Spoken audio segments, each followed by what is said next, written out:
বাবার বাড়ি ছেড়ে আসা মেয়েদের পক্ষে যে কতটা কঠিন সেটা শুধুমাত্র মেয়েরাই জানে। এখন আমিও চলে যাচ্ছি আমার বাবার বাড়ি ছেড়ে শ্বশুর বাড়িতে।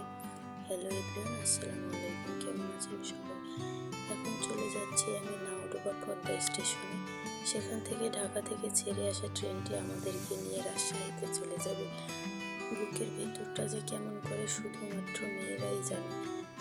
আমার বুকের ভেতরটা আমি কথা বলতে গেলেও এখন হয়তো বা আবেগী হয়ে যাব।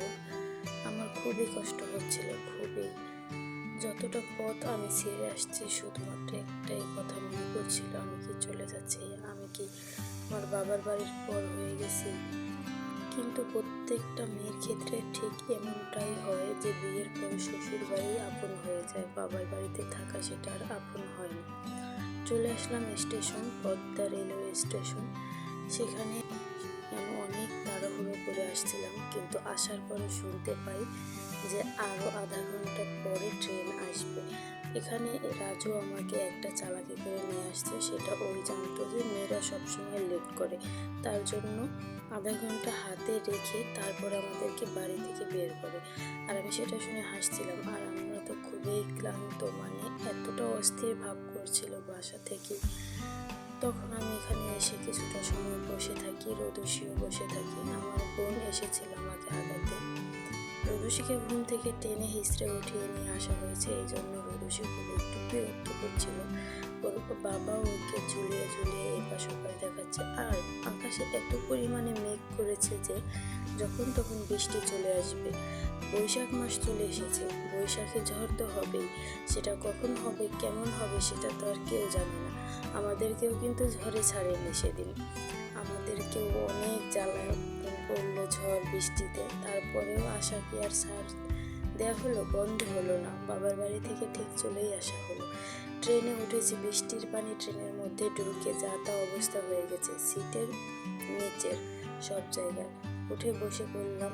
এখন চলে যাচ্ছি, বাবার শহরটা পর্যন্ত ছেড়ে চলে যাচ্ছি।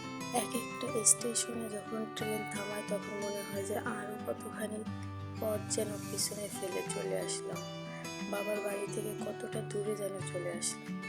এইভাবে পথ চলতে চলতে চলেই যাচ্ছে। এখানে রোদুষি তো খুবই আনন্দ আছে, কারণ ও তো চলে যাচ্ছে ওর বাবার বাড়িতে।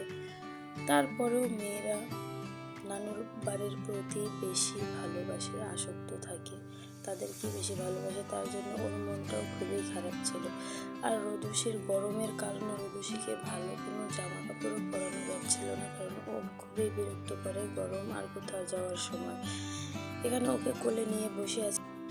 রোদুষির দরকার ছিল একটা সিটের, কিন্তু আমরা ভুলবশত ওর সিটটা নেইনি, কারণ ও সিটেই বসে থাকতে ভালোবাসে। এই তো ওকে নিয়ে আমি একটু দুষ্টুমি করছি, কারণ ও তো ছেড়েই আসছে নানু ভাইয়ের বাড়ির নানুকে, সবাইকে ছেড়ে আসছে, খুব মজাও করছে।